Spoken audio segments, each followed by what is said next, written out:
खूनी हुई जज की बेटी की मोहब्बत पार्ट 2। जिप्पी और उसके मामा नपिंदर न्याय के लिए ठोकरें खाते रहे, तब जाकर इतनी लड़ाई लड़ने के बाद केस सीबीआई को ट्रांसफर हुआ। इस बीच 16 दिसंबर 2015 को तत्कालीन एएसपी गुरीकबाल सिंह सिद्धू के नेतृत्व में पुलिस ने एसआईटी का गठन किया। इससे पहले 14 अक्टूबर 2015 को सिप्पी के घर वालों ने चंडीगढ़ उच्च न्यायालय के मुख्य न्यायाधीश को रिप्रेजेंटेशन दी थी। इसके करीब 1.5 महीने बाद 29 नवंबर 2015 को मृतक के घर वालों और दोस्तों ने सेक्टर 4 में पूर्व आईजीपी के आवास के बाहर प्रदर्शन किया। इसके एक दिन बाद फिर हत्या की जांच सीबीआई से कराने की मांग की। बावजूद इसके कोई कार्रवाई न होते देख 24 दिसंबर 2015 को घरवालों ने नई दिल्ली जाकर प्रधानमंत्री आवास के बाहर प्रदर्शन किया। जिप्पी और उसके मामा नपिंदर न्याय के लिए ठोकरें खाते रहे, तब जाकर इतनी लड़ाई लड़ने के बाद केस सीबीआई को ट्रांसफर हुआ। यह बात 16 जनवरी 2016 की है। सीबीआई के एएसपी नवदीप सिंह बराड़ के नेतृत्व में नए सिरे से कार्रवाई शुरू की गई, जिसकी जिम्मेदारी उन्होंने डीएसपी आर यादव को सौंपी थी।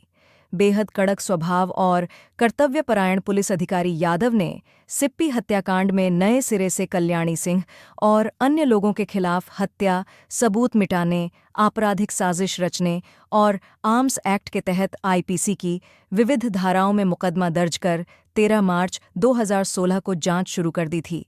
सीबीआई ने शुरू की जांच 26 अप्रैल 2016 को सीबीआई ने घटना की जांच अधिकारी पूनम दिलावरी को चंडीगढ़ सीबीआई ऑफिस में तलब किया था।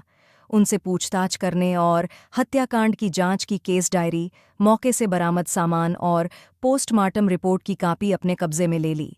जांच अधिकारी डीएसपी आर यादव ने विवेचना के दौरान कल्याणी की भूमिका संदिग्ध पाई, लेकिन उसके खिलाफ हत्या का कोई सबूत नहीं मिला। यादव ने उससे पूछताछ भी की थी। हर बार वह खुद को निर्दोष बताती हुई गोलमोल जवाब देकर बच निकलती थी। चूंकि वह हाई कोर्ट की जज की बेटी थी, इसलिए सीबीआई फूंक फूंक कर कदम रख रही थी। वह जानती थी कि उससे हुई एक गलती उसके गले की हड्डी बन सकती है, बदनामी होगी सो अलग। सबूतों के अभाव में सीबीआई कल्याणी सिंह को गिरफ्तार करने से कतरा रही थी। 5 सितंबर 2016 को सीबीआई ने सिप्पी के हथियारों को पकड़वाने के लिए 5 लाख रुपए का इनाम घोषित किया और यह विज्ञापन स्थानीय प्रमुख अखबारों और इलेक्ट्रॉनिक मीडिया में दिया, ताकि इनाम के लालच में सिप्पी के हथियारों का पता मिल सके। सीबीआई का यह पैंतरा नाकाम रहा। 4 साल तक चली जांच में सीबीआई हाथ पर हाथ धरे बैठी रही। सिप्पी हत्याकांड में कल्याणी के अलावा और कौन शामिल था, हत्या की असल वजह क्या रही, सीबीआई यह पता लगाने में असफल रही और अंततः 7 दिसंबर 2020 को सीबीआई ने अदालत में अनट्रेस रिपोर्ट दायर करके अपने कर्तव्यों की इतिश्री कर दी। पीड़ित परिवार ने जस्टिस सबीना सिंह का कराया ट्रांसफर। सीबीआई के इस कदम से पीड़ित सिद्धू परिवार हैरान रह गया। उन्हें पता था कि यह सब कल्याणी की मां सबीना सिंह के प्रभाव से हो रहा था। उन्होंने केंद्रीय मंत्रालय में एप्लीकेशन देकर उनका तबादला राजस्थान हाईकोर्ट में करवा दिया।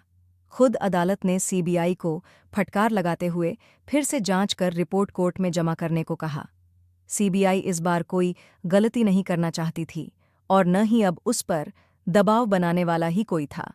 एक बार फिर से सीबीआई ने सेक्टर 27 के नेबरहुड पार्क से जांच शुरू की। जांच के दौरान पता चला कि गोली चलने की आवाज़ सुनकर पास के एक मकान की महिला बालकनी में आई, जहां से गोली की आवाज़ आई थी। वह महिला कौन थी, इसका पता नहीं चला। फायरिंग की आवाज़ सुनकर लोगों ने पुलिस को सूचना दी। सूचना पाकर सेक्टर 26 थाने की पुलिस मौके पर पहुंची थी और घायल सिप्पी सिद्धू को अस्पताल पहुंचाया, जहां उसकी मौत हो गई थी। आखिरकार सीबीआई ने उस महिला को ढूंढ निकाला। महिला ने सीबीआई को बताया कि जब वह पहली मंजिल पर मौजूद थी, तब उसने गोलियों के साथ एक लड़की की चीख सुनी थी, इसलिए वह बालकनी की तरफ गई। वहां से देखा तो घर के नज़दीक एक सफ़ेद रंग की कार खड़ी थी। फिर उसी कार की तरफ तेजी से आ रही लड़की को भी देखा था, पर वह उसे पूरी तरह से पहचान नहीं पाई थी। महिला ने मौका वारदात पर जिस लड़की को देखा था, वह सिप्पी की प्रेमिका कल्याणी ही थी। कोर्ट में पड़ी फटकार के बाद शक के आधार पर सीबीआई ने कल्याणी से पूछताछ की, पॉलीग्राफ टेस्ट भी कराया, लेकिन कोई जानकारी नहीं मिल पाई। सीबीआई यहाँ भी मात खा गई। वीडियो अच्छा लगे तो सब्सक्राइब करना ना भूले। धन्यवाद।